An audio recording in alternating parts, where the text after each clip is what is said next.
E aí pessoal, tudo tranquilo? Hoje nós vamos falar para vocês como começar a escolher os fundos imobiliários.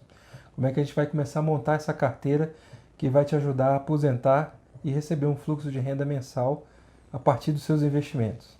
Eu sou Elon Florindo. Eu sou o Otmar Schneider. Se é a sua primeira vez aqui no canal, aproveita, se inscreve e vai curtindo o vídeo de hoje que ele está bem legal. Presta bastante atenção, pega um papel e uma caneta aí para anotar as coisas. Vamos lá. Nós fizemos um outro vídeo te ensinando como montar uma carteira. Agora nós vamos falar sobre como montar uma carteira de fundos imobiliários. Vamos na especificidade agora. Você vai ver agora também como diminuir os seus riscos, como minimizar os seus riscos por meio da diversificação. Outro assunto que é importante também para esse vídeo de hoje é você saber o que é o IFIX. Nós também fizemos um vídeo, vamos deixar a indicação aqui para você dar uma revisada lá se você nunca ouviu falar desse índice. Os fundos imobiliários são excelentes ativos para você manter em carteira. Eles te pagam fluxo de caixa mensal. Toda carteira previdenciária precisa de um fluxo de caixa, que é o dinheiro que você vai viver com ele. Juntamente com ações e com títulos de tesouro que pagam cupons, eles se formam uma carteira previdenciária para que você tenha uma tranquilidade financeira quando você precisar se aposentar. Então nós já falamos para você que o primeiro investimento que você deve fazer é em conhecimento.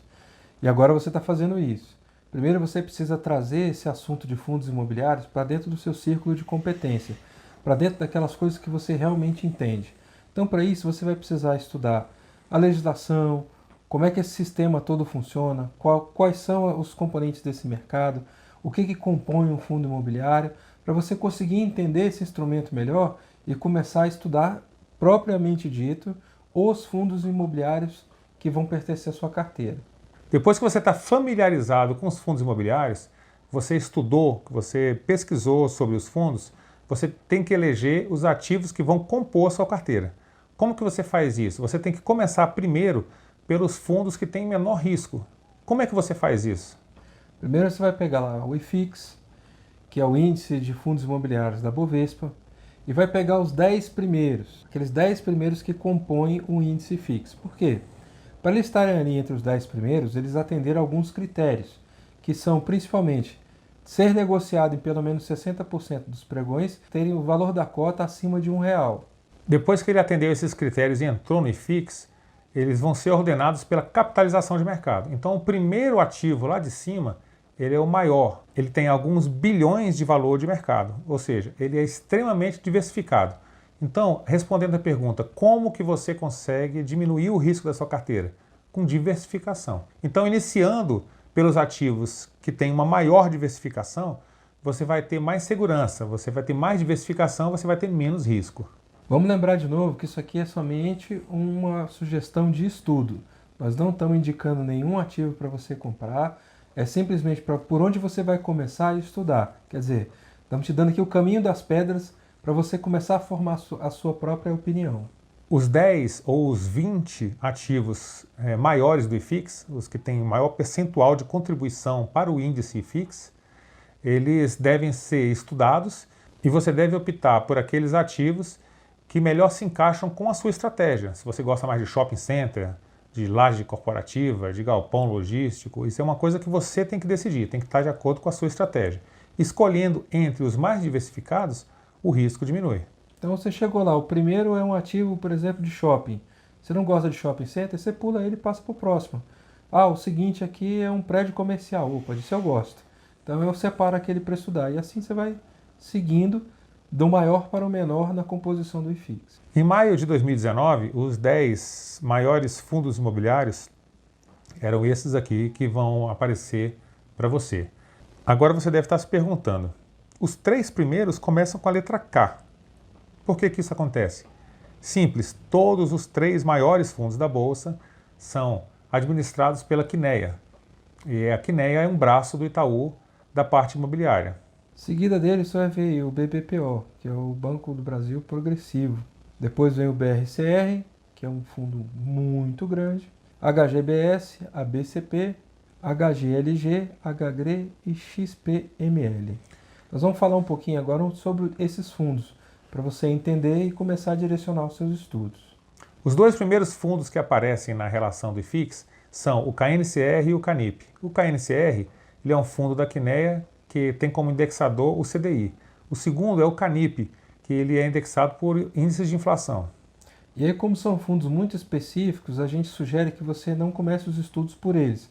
A gente vai chegar lá, mas vamos pegar um fundo que é mais parecido com o mundo real, para você entender direitinho como é feita essa negociação, o portfólio e assim por diante. Não estamos descartando com isso o fundo. O fundo não passa nem longe de ser ruim, nem longe.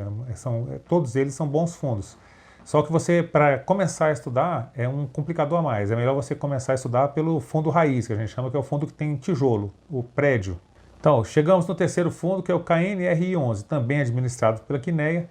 Ele é um fundo de lajes corporativas e galpão logístico. Ele está basicamente no estado de São Paulo, de Minas e do Rio de Janeiro. Tem diversos ativos também, é bem diversificado com diversos inquilinos.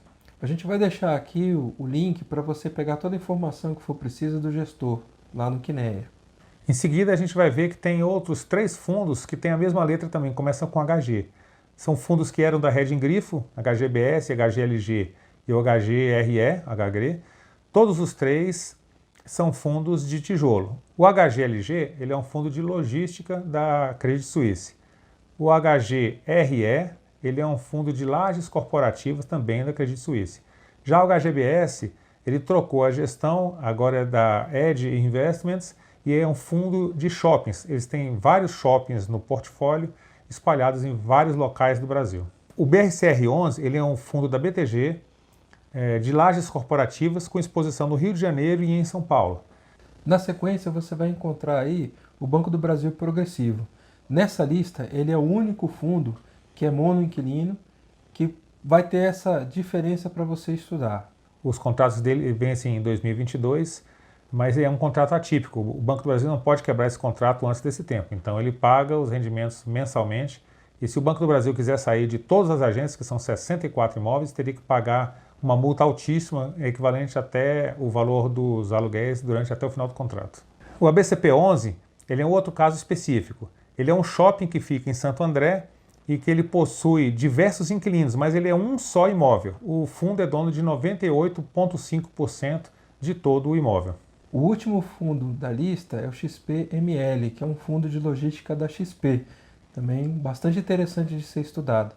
Então você viu aí que só nessa lista de 10 fundos, você teve uma variação muito grande de gestores, de imóveis, de setores. Então já tem bastante material para você estudar e entender o comportamento de todos esses fundos aí, que olha, são os maiores fundos que você vai ter na bolsa. Imagina, um fundo de shopping está entre os 10 maiores fundos da bolsa. Então é um setor que é um setor forte. Fundos de logística estão entre os 10 maiores da bolsa. E tudo isso vai te ambientar e nesses setores agora para começar a estudar. Depois que você selecionou todos esses fundos, você vai iniciar uma análise qualitativa. O que significa análise qualitativa? Análise da qualidade. Você vai ver a localização desses imóveis, você vai ver a comunicação que o gestor faz com o cotista do fundo através dos relatórios gerenciais, a transparência que ele se comunica com os demais cotistas. Você vai verificar a estratégia do fundo, a qualidade de todo o portfólio, entre diversos outros aspectos que devem ser vistos. Todas as informações que você precisa sobre os fundos, eles estão nos relatórios gerenciais, bem como no prospecto e no regulamento do fundo. Esses documentos são obrigatórios para que você tenha ciência de tudo o que acontece com aquele fundo que você escolheu para estudar. Depois de fazer então essa análise qualitativa, você vai partir para a análise quantitativa. E aqui acontece uma coisa que é um fenômeno entre as pessoas que começam a estudar fundos imobiliários, principalmente as que vêm do mundo das ações, né? As pessoas, quando chegam na análise de fundo, elas imaginam que devem começar a analisar pela consequência. Então, vão lá e olham quanto aquele fundo paga, qual é o valor da distribuição, e aí compara isso com o valor do fundo, fazendo uma comparação sobre o PVPA, alguma coisa assim. Então, na verdade, elas estão olhando a consequência da distribuição. Então, você precisa entender o seguinte: a análise quantitativa ela é uma consequência da análise qualitativa, ou seja, para você receber aluguéis que são recorrentes, quer dizer, todo mês está igualzinho, para você receber aluguéis num valor melhor, tudo isso está envolvido com a qualidade do imóvel, com a qualidade da gestão, com o tipo de negociação que foi feita. Então, o valor do aluguel é consequência de todo o trabalho qualitativo que foi feito antes pelo gestor.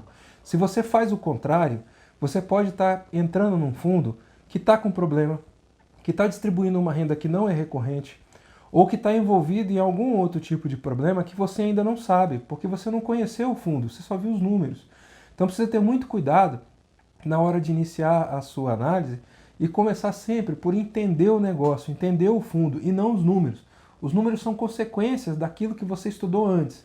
Então, se você tem um bom gestor, tem um bom imóvel, uma boa localização, você tem bons contratos, você tem uma duração de contrato mais longa, você sabe quando vai acontecer vacância, tudo isso vai servir para te apontar para números melhores. Então, raramente você vai encontrar um fundo que tenha uma boa qualidade de gestão e uma boa qualidade geral que vai te pagar muito pouco. Então, não inverte os estudos. Começa sempre pelo qualitativo e depois vai para o quantitativo. Se você pegar a relação de maiores pagamentos em relação ao preço do valor da cota, a maioria dos fundos vai ter grandes problemas. Vai estar distribuindo amortização, o fundo vai estar terminando daqui 6 meses, daqui 1 ano, e você vai pagar um valor muito acima do que você vai receber no resgate do fundo, quando o fundo terminar. Então, para você evitar problemas, você tem que fazer o contrário. Você tem que analisar primeiro a parte qualitativa, pegar os maiores fundos, verificar a qualidade deles para depois entrar na parte quantitativa. Começar a montar a sua carteira dentro da parte de fundos imobiliários é você conseguir entender a questão da diversificação. Os fundos que são diversificados, eles apresentam um menor risco. Então, eles são uma base concreta, como se você fosse construir uma casa e essa casa ela tem uma base forte. Então, os fundos multi-inquilinos e multi-imóveis, eles são fundamentais para a construção dessa carteira. Depois, você vai podendo pescar outros fundos que você gosta mais e que são menores, que têm menor diversificação, fazendo um total menor da sua carteira, um percentual menor. Entende o seguinte, você está começando, então para começar, você vai no arroz com feijão. Entende o que está acontecendo, você já tem aí nessa lista um número grande de gestores, os principais gestores do mercado. Então você já tem bastante coisa para começar a buscar esses relatórios gerenciais e formando a sua opinião de como é o desempenho desses fundos imobiliários ao longo do tempo. E aí você vai ter mais certeza do que você está fazendo e melhor, você vai ter independência de pensamento na hora que for julgar quais são os fundos que você vai trazer para dentro da sua cesta de investimentos. Gostou do vídeo? Se você gostou, deixa aí o seu joinha e se inscreva no canal. E fique tranquilo.